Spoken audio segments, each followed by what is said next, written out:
Assalamualaikum warahmatullahi wabarakatuh. Perkenalkan, nama saya Irland Riki Wibisono.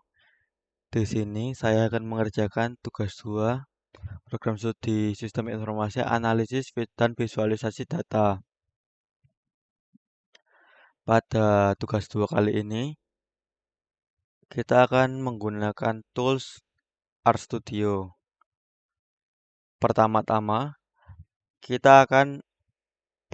saya mengunduh kolom pendapatan nilai asli yang dikalikan 10.000 antara kebahagiaan dan pendapatan. Sebelum itu, saya tadi telah menginstal package gwplot, dplyr, broom, dan ggpubr. Langsung saja kita kerjakan tugas kita hari ini. Kita akan menggunakan plot histogram untuk sebelum itu kita harus load, load menggunakan library, perintah library. Kita load dulu. Setelah melakukan load, kita akan input datanya. Saya menyimpan data saya di download dengan nama data CSV.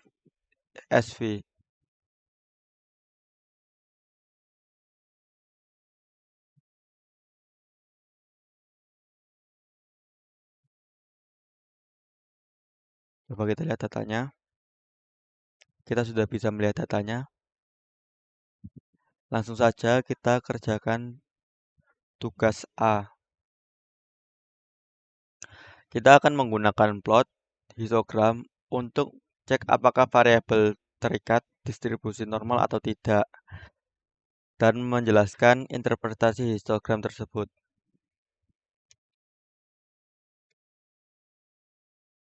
Saya telah membuat programnya, tinggal kita jalankan.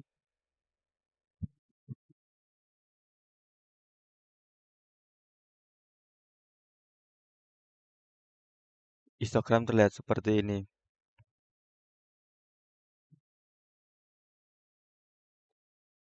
Jika histogram berbentuk lonceng simetris, maka data kebahagiaan mendekati distribusi normal. Jika miring ke kiri atau banyak outliner, maka data tidak terdistribusi normal. Data kita kali ini, poin tertingginya ada di 60. Histogram menunjukkan distribusi data kebahagiaan tampak memiliki bentuk yang mendekati simetris, dengan puncak distribusi berada di sekitar 60. Hal ini mengindikasikan bahwa data kebahagiaan mendekati distribusi normal, karena grafik tidak menunjukkan kemiringan ekstrim ke kiri maupun ke kanan. Tidak tampak adanya outliner ekstrim atau timpangan signifikan dalam sebaran data. Puncak yang berada di tengah dengan bentuk menyerupai lonceng bell shape semakin memperkuat dugaan bahwa distribusi data bersifat simetris dan normal. Dengan demikian, berdasarkan histogram ini dapat disimpulkan bahwa variabel data kebahagiaan kita cenderung terdistribusi secara normal, sehingga memenuhi salah satu asumsi penting dalam analisis regresi linear. Kita lanjut ke poin B. Kita menggunakan scatter plot untuk cek apakah variabel terikat dan bebas memiliki hubungan linear. Interpretasikan dalam bentuk grafik.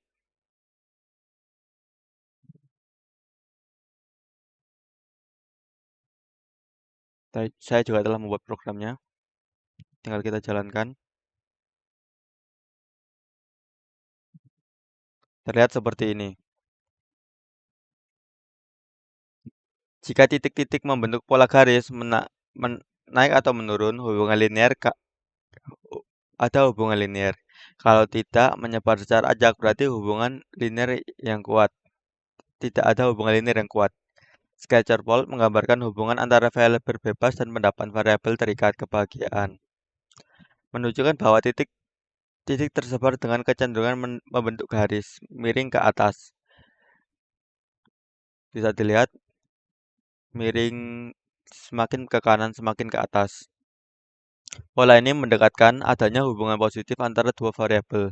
Semakin tinggi pendapatan seseorang, cenderung tingkat kebahagiaannya akan semakin tinggi.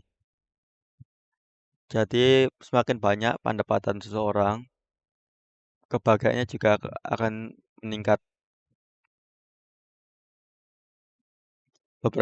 Beberapa titik yang menyimpang dari pola menunjukkan kemungkinan adanya faktor lain untuk kebahagiaan selain pendapatan.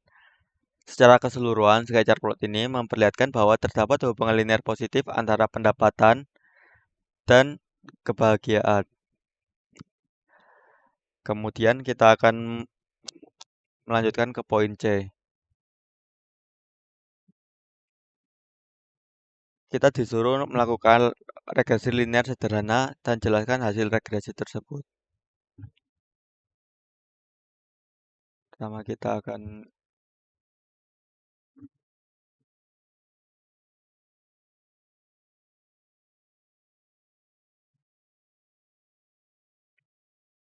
kemudian kita summary modelnya.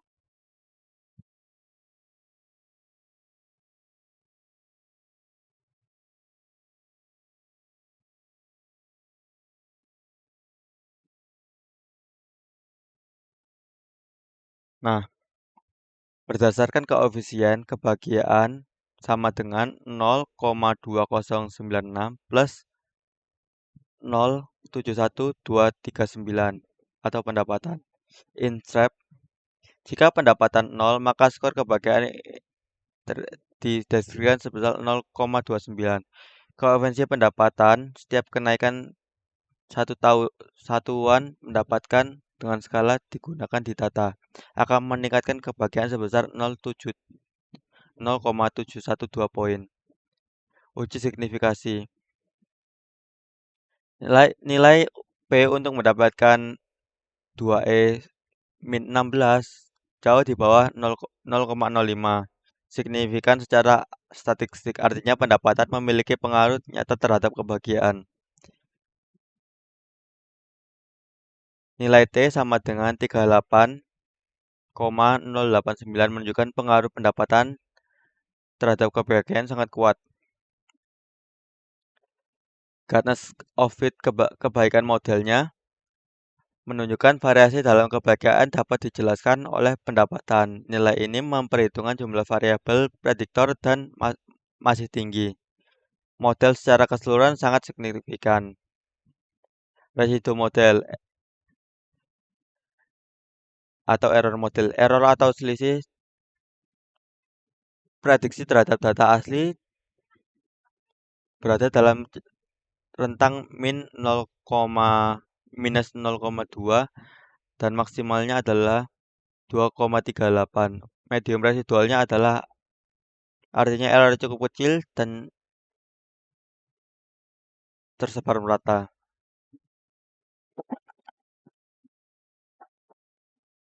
Kemudian yang terakhir kita akan gunakan perintah plot nama variabel regresi kalian untuk cek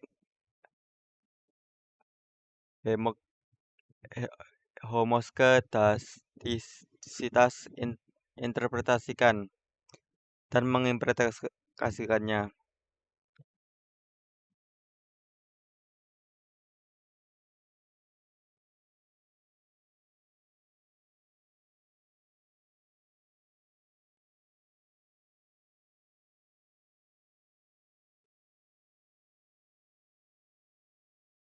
Kita coba jalankan programnya.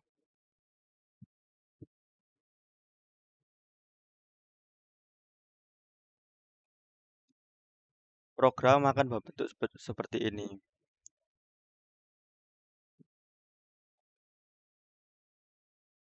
Pola residual, selisih antara nilai observasi dan nilai prediksi menunjukkan tidak adanya pola simetris.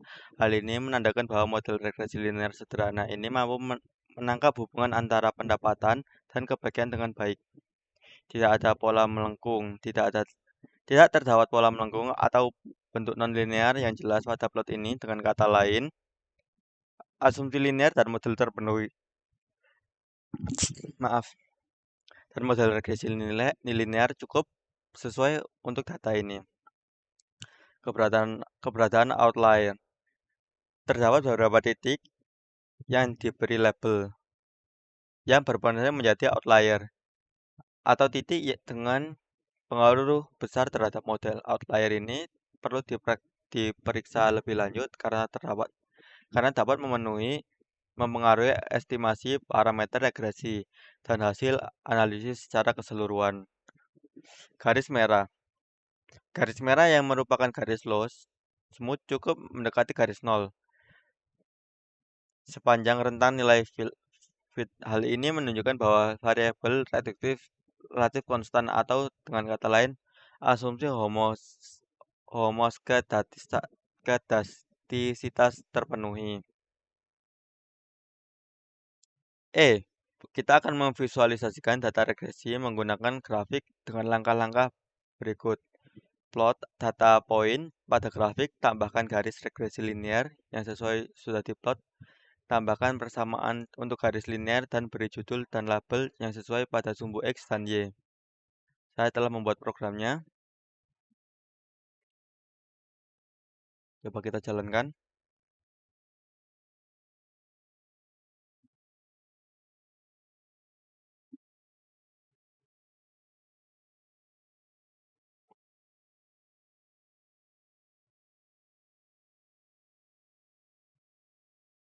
Nah, plot pada data point telah saya buat dan tambahkan garis linear dengan warna merah ini.